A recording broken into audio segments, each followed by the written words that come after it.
Hello and welcome to Brijbala education YouTube channel. आज के इस एजुकेशनल लेक्चर में बच्चों हम कंटिन्यू करने वाले हैं हमारे क्लास 9th के ज्योग्राफी चैप्टर ड्रेनेज को। बच्चों ये इस चैप्टर का पार्ट 2 वीडियो है। अगर आपने पार्ट 1 अब तक नहीं देखा है तो उसका लिंक आपको इस वीडियो के डिस्क्रिप्शन में मिल जाएगा, वहां से आप उसको एक्सेस कर सकते हैं। तो चलिए हम शुरू करते हैं जहां से हमने लास्ट वीडियो में छोड़ा था, that is the peninsular reverse. Himalayan reverse के बारे में हम कंप्लीट डिस्कशन कर चुके थे हमारे लास्ट वीडियो में। आज हम शुरू करने वाले हैं पेनिनसुलर रिवर्स के बारे में। देखिए, पेनिनसुलर रिवर्स वो रिवर्स होती हैं जो पेनिनसुलर इंडिया से निकलती हैं, चीफली वेस्टर्न घाट से। ज़्यादातर जो पेनिनसुलर रिवर्स हैं इंडिया में वो वेस्टर्न घाट से निकलती हैं। जो सबसे बड़ा वाटर डिवाइड पेनिनसुलर इंडिया में है वो है वेस्टर्न घाट्स। वाटर डिवाइड यानी जो अलग अलग रिवर बेसिन्स को अलग अलग करता है। ये नॉर्थ टू साउथ की तरफ चलता है वेस्टर्न कोस्ट के साथ साथ। अगर हम इंडियन मैप पे इसको लोकेट करने की कोशिश करें तो कुछ इस इलाके में जो है हमारा वेस्टर्न घाट्स पड़ता है। ठीक है, इसको वेस्टर्न घाट्स कहा जाता है। यहाँ पे पहाड़ियाँ होती हैं, ज़्यादा ऊंची नहीं होती हिमालयाज जितनी, लेकिन फिर भी काफ़ी ऊंची हिल्स यहाँ पे पाई जाती हैं। जो मेजर रिवर्स हैं पेनिनसुलर इंडिया की वो है महानदी, गोदावरी, कृष्णा, कावेरी, जो कि ईस्ट की तरफ फ्लो करती हैं और बे ऑफ बंगाल में जाके अपना पानी गिराती हैं। ये रिवर्स जो हैं ये अपने माउथ्स पे, माउथ्स का मतलब जब ये बे ऑफ बंगाल में मिलने वाली होती हैं तो उससे जस्ट पहले डेल्टास भी बनाती हैं। डेल्टा क्या होता है ये मैंने आपको लास्ट वीडियो में बताया था। इसके अलावा बहुत सारी छोटी छोटी धाराएं, बहुत सारी छोटी छोटी पानी की धाराएं भी हैं जो वेस्टर्न घाट्स के वेस्ट साइड में फ्लो करती हैं। वैसे तो वेस्टर्न घाट्स के वेस्ट साइड में, ये तो ईस्ट साइड की रिवर्स हैं। देखिए, ध्यान दीजिए आप, महानदी, गोदावरी, कृष्णा, कावेरी ये वेस्टर्न घाट से निकल के और ईस्ट साइड में बे ऑफ बंगाल की तरफ बढ़ती हैं। ठीक इसी तरीके से वेस्टर्न घाट से निकल के वेस्ट साइड की तरफ भी कुछ नदियां निकलती हैं, लेकिन उनमें से ज़्यादातर जो नदियां हैं वो काफ़ी छोटी हैं और केवल 2 मेजर नदियां हैं जो वेस्टवर्ड्स फ्लो करती हैं, वो है नर्मदा और तापी। ठीक है, और ये इस्ट्यूरीज बनाते हैं। इस्ट्यूरीज का मतलब जब ये रिवर मतलब इसको छोटा डेल्टा कहा जा सकता है इस्ट्यूरीज को। होता क्या है, जब ये रिवर्स समुद्र में मिलने वाली होती हैं तो उससे पहले इनका जो कोर्स होता है वो थोड़ा सा चौड़ा हो जाता है, इनका जो चैनल होता है वो थोड़ा सा चौड़ा हो जाता है, उसी को इस्ट्यूरीज कहा जाता है। ठीक है, जो ड्रेनेज बेसिन्स होते हैं पेनिनसुलर रिवर्स के वो स्मॉलर साइज के होते हैं हिमालयन रिवर्स के मुकाबले। यानी जिन इलाकों में इनको पानी मिलता है, जिन इलाकों में ये अपना पानी प्रोवाइड करती हैं, वो इलाका काफ़ी छोटा होता है हिमालयन रिवर्स के मुकाबले। तो सबसे पहली पेनिनसुलर रिवर के बारे में हम डिस्कस करेंगे, that is the Narmada basin. Narmada जो रिवर है ये अमरकंटक हिल्स, अमरकंटक की पहाड़ियों से निकलती है मध्य प्रदेश से। ये वेस्ट की तरफ फ्लो करती है एक रिफ्ट वैली में, जो कि फॉल्टिंग की वजह से बनी है। फॉल्टिंग क्या होता है ये प्रीवियस चैप्टर्स में हम डिस्कस कर चुके हैं। ठीक है, टेक्टोनिक एक्टिविटी की वजह से किस तरीके से फॉल्टिंग और फॉल्टिंग होती है ये हमने वहां आपको बताया था। तो नर्मदा रिवर वेस्ट की तरफ फ्लो करती है। समुद्र की तरफ जाते हुए अपने रास्ते में नर्मदा कई देखने लायक लोकेशंस बनाती है, फोटो खींचने लायक, देखने लायक, घूमने लायक लोकेशंस बनाती हैं। जैसे कि मार्बल रॉक जबलपुर के पास, जहां नर्मदा एक गहरी गोज में, गोज क्या होता है जब पहाड़ के बीच में से नदी अपना रास्ता निकालती है तो उसको गोज कहा जाता है, काफी गहरी गोज बनाती है। धुआंधार फॉल्स, जहां पे रिवर जो है वो काफी खड़ी चट्टानों, काफी ढलान वाली चट्टानों के ऊपर से निकलती है। ये कुछ नोटेबल पिक्चरेस्क जो है सीन्स है जो नर्मदा बनाती है अपने रास्ते में। जो नर्मदा रिवर है इसको कंजर्व करने के लिए, इसको बचाने के लिए मध्य प्रदेश गवर्नमेंट ने एक प्रोग्राम शुरू किया है, दैट इज नमामि देवी नर्मदे। ठीक है, जैसे नमामि गंगे प्रोग्राम था, जैसे गंगा एक्शन प्लान था, ठीक उसी तरीके से नर्मदा रिवर को बचाने के लिए, कंजर्व करने के लिए नमामि देवी नर्मदे प्रोग्राम शुरू किया है। लेकिन ये एक स्टेट प्रोग्राम है, मध्य प्रदेश गवर्नमेंट का चलाया हुआ प्रोग्राम है ये। जो ट्रिब्यूटरीज है नर्मदा की वो ज़्यादा बड़ी नहीं है, छोटी हैं और राइट एंगल्स पे, राइट एंगल्स यानी मान लीजिए ये नर्मदा रिवर है तो राइट एंगल्स पे कुछ कुछ ऐसे इस तरीके से, कुछ कुछ इस तरीके से वो नर्मदा रिवर में आके मिलती है। नर्मदा का जो बेसिन है, नर्मदा का जो इलाका है वो मध्य प्रदेश और गुजरात से होकर गुजरता है। अगली नदी जो आती है that is Tapi. Tapi Satpura ranges से, सतपुरा रेंज से निकलती है, बैतूल डिस्ट्रिक्ट मध्य प्रदेश से निकलती है। ये भी रिफ्ट वैली में से होकर गुजरती है, नर्मदा के पैरेलल चलती है ये, लेकिन इसकी लेंथ नर्मदा के मुकाबले काफी छोटी है तापी की। तापी जो है ये मध्य प्रदेश, गुजरात और महाराष्ट्र के पार्ट्स से गुजरती है। The coastal plains between Western Ghats and the Arabian Sea are very narrow. जो कोस्टल प्लेन्स हैं वेस्टर्न, देखिए मान लीजिए इंडिया का जो है ये नीचे वाला हिस्सा है, कुछ इस तरीके की शेप है, तो ये वाला जो यहाँ पे कुछ वेस्टर्न घाट्स लोकेट होते हैं, तो ये वाला जो इलाका है हमारा वेस्टर्न घाट्स और समुद्र के बीच वाला जो इलाका है इसको वेस्टर्न कोस्टल प्लेन्स कहा जाता है। तो वेस्टर्न कोस्टल प्लेन्स जो है वो काफ़ी छोटे हैं, ठीक है, इसीलिए कोस्टल रिवर्स काफ़ी छोटी हैं, ज़्यादा बड़ी नहीं है। देखिए ईस्ट साइड, जब वेस्टर्न घाट से ईस्ट साइड कोई रिवर जाएगी तो उसको कवर करने के लिए बहुत बड़ा इलाका मिलेगा, लेकिन वेस्टर्न घाट से वेस्ट साइड अगर कोई रिवर जाएगी तो बहुत जल्दी वो समुद्र में पहुंच जाएगी, क्योंकि जमीन का इलाका इतना बड़ा नहीं है। जो मेन वेस्ट फ्लोइंग रिवर्स हैं वो है साबरमती, माही, भारतपुजा और पेरियार। ये कुछ रिवर्स हैं जो कि वेस्ट साइड फ्लो करती है। आगे बात करते हैं गोदावरी की। गोदावरी सबसे बड़ी पेनिनसुलर रिवर है, इसको दक्षिण गंगा भी कहा जाता है। इट इज ऑल्सो कॉल्ड दक्षिण गंगा। ये वेस्टर्न घाट्स से निकलती है, वेस्टर्न घाट्स की ढलानों से निकलती है नासिक डिस्ट्रिक्ट महाराष्ट्र में। ये लगभग 1500 किलोमीटर लंबी है, बाकी पेनिनसुलर रिवर के मुकाबले इसकी लेंथ बहुत ज़्यादा है। ये बे ऑफ बंगाल में जाके अपना पानी गिराती है, drains into Bay of Bengal. Peninsular river के मुकाबले इसका ड्रेनेज बेसिन भी सबसे बड़ा है, ठीक है, इसका ड्रेनेज बेसिन यानी जहां से बारिश का पानी इसके अंदर आता है वो सबसे बड़ा है इसका। ये महाराष्ट्र में ज़्यादातर जो इसका पार्ट है गोदावरी का वो महाराष्ट्र में है। 50% जो इसका कोर्स है वो महाराष्ट्र में आता है। महाराष्ट्र के अलावा मध्य प्रदेश, ओडिशा और आंध्र प्रदेश में भी यह नदी बहती है। गोदावरी के अंदर बहुत सारी ट्रिब्यूटरीज अपना पानी डालती हैं, जैसे कि पूर्णा, वर्धा, प्राणहिता, मंजरा, वैनगंगा और पैनगंगा। इनमें से जो लास्ट 3 ट्रिब्यूटरीज हैं वो काफ़ी बड़ी हैं। इसको दक्षिण गंगा भी कहा जाता है, इसके बड़े साइज की वजह से, इसके बड़े ड्रेनेज बेसिन की वजह से। आगे आता है महानदी। महानदी छत्तीसगढ़ की हाईलैंड से निकलती है, ठीक है, ये ओडिशा से होते हुए बे ऑफ बंगाल में जाके गिर जाती है। ये 860 किलोमीटर लंबी है। इसका जो ड्रेनेज बेसिन है वो महाराष्ट्र, छत्तीसगढ़, झारखंड और ओडिशा में आता है। कृष्णा रिवर की बात करें, कृष्णा बेसिन की बात करें, ये महाबलेश्वर के पास एक झरने से, एक स्प्रिंग से निकलती है। 1400 किलोमीटर की इसकी लेंथ है। बे ऑफ बंगाल में जाके ये अपना पानी डालती है। तुंगभद्रा, कोयना, घाट प्रभा, मूसी और भीमा ये इसकी मेन ट्रिब्यूटरीज हैं। इसका ड्रेनेज बेसिन महाराष्ट्र, कर्नाटका और आंध्र प्रदेश स्टेट्स में आता है। आगे बात करते हैं कावेरी की।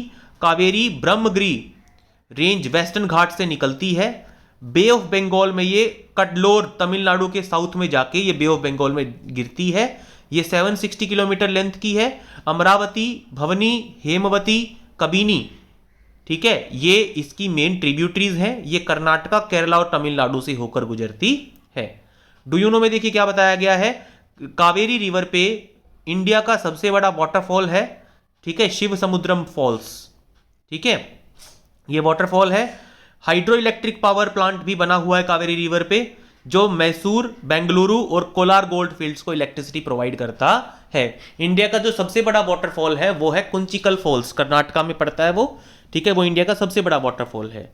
इन बड़ी मेजर रिवर्स के मुकाबले कुछ छोटी रिवर्स भी हैं जो ईस्ट की तरफ फ्लो करती हैं, जैसे कि दामोदर, ब्राह्मणी, बैतरनी, सुबर्न रेखा, ठीक है, ये कुछ छोटी रिवर्स हैं जो ईस्ट साइड की तरफ फ्लो करती हैं।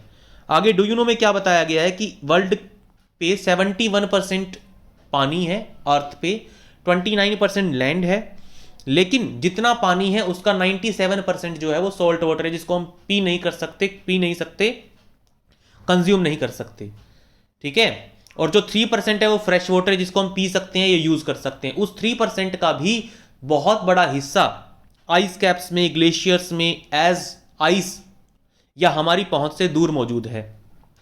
उस 3% का भी एक बहुत छोटा हिस्सा हम कंज्यूम कर सकते हैं, हमारे पहुंच में है। आगे बात करते हैं लेक्स की, यानी झीलों की, ठीक है। कश्मीर के बारे में आपने सुना ही होगा, वहां पे फेमस डल लेक है, उसमें हाउस बोट्स, शिकारास चलती हैं और बहुत सारे हजारों टूरिस्ट वहां पे आते हैं हर साल, ठीक है। बहुत सी और भी जगह हैं जहां पे बहुत सी, जैसे नैनीताल है, नैनीताल भी लेक के लिए ही फेमस है। तो बहुत से ऐसे टूरिस्ट स्पॉट्स हैं जो लेक्स या लेक्स के आसपास मौजूद हैं, और लेक्स के मौजूदगी की वजह से ही वो टूरिस्ट के लिए अट्रैक्शंस हैं, ठीक है। लेक्स जो है वो बहुत इंपॉर्टेंट है किसी भी प्लेस को टूरिस्ट अट्रैक्शन बनाने के लिए। लेक्स जो है ह्यूमन बींग्स को कई तरीके से हेल्प करते हैं। बड़े लेक्स को सीज कहा जाता है, जैसे कि कैस्पियन, डेड और अरल सीज। ठीक है, बड़े साइज के लेक्स को। इंडिया में बहुत सारे लेक्स हैं, उनका साइज और उनके कैरेक्टरिस्टिक्स एक दूसरे से, उनकी विशेषताएं एक दूसरे से अलग अलग हैं। ज़्यादातर लेक्स इंडिया में परमानेंट हैं, कुछ के अंदर रेनी सीजन में ही पानी होता है। इंडिया में ज़्यादातर जो लेक्स हैं वो परमानेंट हैं, लेकिन कुछ सीजनल भी हैं। जैसे कि सेमी एरिड एरियाज में, जहाँ पे बारिश ज़्यादा नहीं होती, उन एरियाज में जो इनलैंड ड्रेनेज वाले, यानी जिनके अंदर नदियों का पानी जाता है, वो जो लेक्स हैं वो काफ़ी, उनके अंदर सीजनल लेक्स आते हैं कुछ। ठीक है, कुछ ऐसे लेक्स भी हैं जो ग्लेशियर्स या आइस शीट्स की वजह से, ठीक है, ग्लेशियर्स क्या होते हैं, बर्फ के बड़े बड़े पहाड़, ठीक है, और आइस शीट्स की वजह से बने हैं। जबकि कुछ ऐसे भी हैं जो विंड, रिवर एक्शन या ह्यूमन एक्टिविटीज की वजह से भी बनाए गए हैं। बात करते हैं ओक्सबो लेक्स की। ओक्सबो लेक्स क्या होते हैं, जब इस तरीके से फ्लो करने वाली कर्वी पाथ में, मिएंडरिंग रिवर का मतलब कर्वी पाथ में फ्लो करने वाली कोई रिवर अपना रास्ता काट देती है। जैसे मान लीजिए ये यहां से अपना रास्ता, मान लीजिए रिवर है और ये मान लीजिए यहां से अपना रास्ता काट के सीधी निकल जाए और यहां पे एक यू शेप का लेक बन जाए, तो इस यू शेप के लेक को हम क्या कहेंगे, ओक्सबो लेक कहेंगे। ठीक उसी तरीके से लगून भी बनता है। ठीक है, लगून क्या होता है, जब कोई पत्थर या कोई चट्टान समुद्र के पानी को रोक दे एक जगह पे, तो उसको क्या बोलते हैं, लगून बोलते हैं। ठीक है, जैसे Chilka lake, Pulicat lake, Kolleru lake, ये लगून्स के एग्जांपल्स हैं। ठीक है, कुछ लेक्स जो होते हैं जो इनलैंड ड्रेनेज का पार्ट होते हैं वो सीजनल होते हैं, जैसे सांबर लेक राजस्थान में जो सॉल्ट वाटर लेक है। ठीक है, इसका इस्तेमाल सॉल्ट प्रोडक्शन के लिए किया जाता है। ज़्यादातर जो फ्रेश वाटर लेक्स हैं वो हिमालयाज एरिया में पड़ते हैं। ग्लेशियल ओरिजिन के, यानी इनको बनाने में ग्लेशियर्स का बहुत बड़ा रोल है।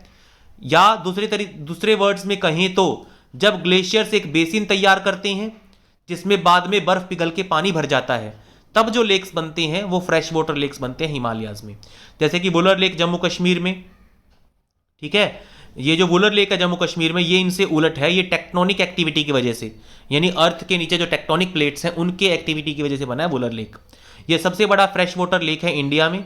इसके अलावा डल लेक, भीमतल लेक, नैनीताल, लोकतक, बारापानी कुछ इंपॉर्टेंट फ्रेश वाटर लेक्स हैं जो ग्लेशियल एक्टिविटीज की वजह से बने हैं। नेचुरल लेक्स के अलावा, नेचुरल लेक्स वो होते हैं जो नेचर ने बनाए हैं, नेचुरली बने हैं।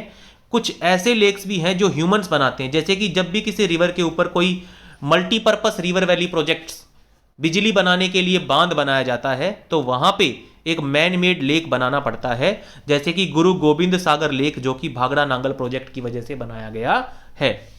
लेक्स जो है वो काफ़ी इंपॉर्टेंट है ह्यूमन बींग्स के लिए। लेक्स की वजह से हम रिवर का वाटर फ्लो कंट्रोल कर सकते हैं। भारी बारिश के दौरान लेक्स पानी को अपने अंदर डलवा के फ्लडिंग को रोकते हैं और उनके अंदर मौजूद पानी को सूखे के मौसम में इस्तेमाल किया जा सकता है। ये पानी के फ्लो को बरकरार रखने में भी, मेंटेन करने में भी हेल्प करते हैं। हाइडल पावर प्रोजेक्ट्स के लिए लेक्स बहुत इंपॉर्टेंट है, क्योंकि जहां भी मल्टीपर्पस रिवर वैली प्रोजेक्ट बनेगा, डैम बनेगा, हाइडल पावर प्लांट बनेगा, वहां पे लेक जरूर से जरूर बनाना पड़ेगा। ये आसपास के क्लाइमेट को भी कंट्रोल करते हैं। एक्वेटिक इकोसिस्टम, पानी के अंदर जो इकोसिस्टम एग्जिस्ट करता है, फिशेज वगैरह जिसमें होती हैं, उसको मेंटेन करवाते हैं। ये नेचर की ब्यूटी को एनहांस करते हैं। इसी वजह से टूरिस्ट अट्रैक्ट होते हैं लेक्स की तरफ, टूरिज्म को बूस्ट करते हैं ये। और रिक्रिएशनल एक्टिविटीज़, मनोरंजन की जो चीज़ें होती हैं, ठीक है, उनके लिए भी इनको काफ़ी यूज़ किया जाता है। हमारी इकोनॉमी में रिवर्स का क्या रोल है? रिवर्स काफ़ी इंपॉर्टेंट है किसी भी देश की इकोनॉमी के लिए। हिस्ट्री में हमने बहुत सारे ऐसे एग्जांपल्स पढ़े हैं। फॉर एग्जांपल, सबसे बड़ा एग्जांपल देखें, जो इंडस वैली सिविलाइजेशन, जो बड़ी बड़ी सिविलाइजेशंस हैं पुराने ज़माने की, वो किसी न किसी नदी के किनारे ही बसी थी, क्योंकि पानी की ज़रूरत सबसे पहली ज़रूरत होती है इंसानियत की। तो बड़ी बड़ी सिविलाइजेशंस पुराने ज़माने में जो फेमस हुई हैं, हमारी हिस्ट्री में पढ़ी जाती हैं, वो किसी न किसी रिवर के किनारे ही सेटल हुई थी। रिवर्स से मिलने वाला पानी एक नेचुरल रिसोर्स है, हर ह्यूमन एक्टिविटी में इसकी ज़रूरत पड़ती है। इसीलिए रिवर बैंक्स पे, नदियों के किनारों पे पुराने समय से ही सिविलाइजेशंस जो हैं, सभ्यताएं जो हैं, वो उभरती आई हैं। ठीक है, आज कई बड़े शहर बन चुके हैं। बहुत सारे ऐसे शहर हैं जो रिवर के किनारे, जैसे लंदन वर्ल्ड फेमस है, थेम्स रिवर के किनारे है। रिवर्स का वाटर इरिगेशन के लिए, नेविगेशन यानी ट्रैवल करने के लिए, हाइड्रो पावर जनरेशन, बिजली बनाने के लिए यूज़ किया जाता है। इंडिया में ठीक है, जहाँ पे एग्रीकल्चर सबसे मेजर ऑक्यूपेशन है, वहाँ पे तो रिवर्स की इंपॉर्टेंट और ज़्यादा बढ़ जाती है, इंपॉर्टेंस और ज़्यादा बढ़ जाती है, क्योंकि रिवर्स का पानी ही एग्रीकल्चर को सपोर्ट करता है। रिवर पोल्यूशन की बात करते हैं आगे। लगातार बढ़ता हुआ डोमेस्टिक, म्यूनिसिपल, इंडस्ट्रियल, एग्रीकल्चर जो डिमांड है वाटर का, वो वाटर की क्वालिटी को नेगेटिवली इफेक्ट कर रहा है, जिसकी वजह से ज़्यादा पानी जो है रिवर्स से निकाला जा रहा है और रिवर्स के अंदर पानी का वॉल्यूम कम हो रहा है। और इसके अलावा अनट्रीटेड सीवेज का, ठीक है, अनट्रीटेड सीवेज क्या होता है? गंदा पानी जो नालों में बहता है। अनट्रीटेड यानी उसके अंदर बहुत सारी हार्मफुल चीज़ें होती हैं, उसको ट्रीट नहीं किया जाता, और इंडस्ट्रीज से निकलने वाला बहुत सारा कचरा रिवर्स के अंदर डाल दिया जाता है। इससे सिर्फ रिवर की क्वालिटी ही इफेक्ट नहीं होती, बल्कि रिवर खुद को जो सेल्फ क्लीनिंग कैपेसिटी होती है, देखिए रिवर को रिवर के पास जो है खुद को क्लीन करने की एक कैपेसिटी होती है। जैसे कि गंगा जो है वो 20 किलोमीटर तक अगर उसको अनडिस्टर्ब्ड छोड़ दिया जाए, किसी बड़े शहर से गुजरने के बाद अगर उसको 20 किलोमीटर तक अनडिस्टर्ब छोड़ दिया जाए, तो वो अपने पानी को खुद ब खुद साफ कर सकती है। इसको कहा जाता है सेल्फ क्लीनिंग कैपेसिटी, क्योंकि पानी बहता रहता है, गंदगी नीचे सेटल होती रहती है, साइड में छूटती रहती है, ठीक है। लेकिन वो मौका भी हम रिवर्स को देते ही नहीं है, 20 किलोमीटर की रेंज उसको प्रोवाइड ही नहीं करते। लगातार बढ़ती हुई अर्बनाइजेशन, लगातार बढ़ते हुए नए नए शहरों की वजह से, लगातार बढ़ती हुई इंडस्ट्रियलाइजेशन, इंडस्ट्रीज की वजह से हम ऐसा होने ही नहीं देते, और रिवर का जो पोल्यूशन लेवल है वो एक अलार्मिंग लेवल पे आ चुका है। Concern over rising pollution in our rivers led to launching of various action plans to clean the rivers। अब गवर्नमेंट ने भी कई एक्शन प्लान्स, जैसे गंगा एक्शन प्लान 1985 में शुरू किया गया था, बाद में 1995 में इसमें दूसरी रिवर्स जोड़ दी गई। जून 2014 में गवर्नमेंट ने नमामि गंगे प्रोग्राम शुरू किया। तो इस तरह के एक्शन प्लान्स शुरू करने की ज़रूरत इसीलिए पड़ी क्योंकि हमने रिवर्स के पोल्यूशन को अलार्मिंग लेवल तक पहुंचा दिया, ठीक है। हमारी हेल्थ के ऊपर बहुत ही नेगेटिव इफेक्ट पड़ता है पोल्यूटेड रिवर वाटर से, ठीक है। अगर फ्रेश वाटर नहीं होगा तो हम अपनी लाइफ को इमेजिन नहीं कर सकते हैं। और थोड़ा सा इसको डिस्कस कर लेते हैं। नेशनल रिवर कंजर्वेशन प्लान, नदियों को साफ करने का जो प्लान शुरू किया था गंगा एक्शन प्लान 1985 में इंडियन गवर्नमेंट ने, उसको 1995 में एक्सपेंड करके नेशनल रिवर कंजर्वेशन प्लान बना दिया गया और उसमें बाकी नदियों को भी जोड़ दिया गया। इस प्लान का ऑब्जेक्टिव था रिवर्स की वाटर क्वालिटी को इंप्रूव करना, जो कि हमारे देश का बहुत बड़ा वाटर सोर्स है, और पोल्यूशन अबेटमेंट वर्क्स यानी इंडस्ट्रीज वगैरह के ऊपर कुछ ऐसे कानून लागू करना जिससे रिवर वाटर को पोल्यूट होने से बचाया जा सके। तो स्टूडेंट्स, ये था आपका चैप्टर 3 ज्योग्राफी का, दैट इज ड्रेनेज। अगर आपको ये वीडियो पसंद आया तो प्लीज़ वीडियो को लाइक कीजिएगा, अपने फ्रेंड्स के साथ शेयर कीजिएगा, चैनल को सब्सक्राइब करना मत भूलिएगा, कमेंट सेक्शन में अपने ओपिनियंस देना मत भूलिएगा। अगर आप क्लास 9 के स्टूडेंट्स हैं तो इस वीडियो के डिस्क्रिप्शन को जाने से पहले ज़रूर चेक करें, तो क्योंकि वहाँ आपको अलग अलग सब्जेक्ट से रिलेटेड कंटेंट देखने को मिलेगा। तो एक बार वीडियो के डिस्क्रिप्शन में दी गई प्लेलिस्ट को जरूर चेकआउट करें। Thank you everyone, thank you for being with us.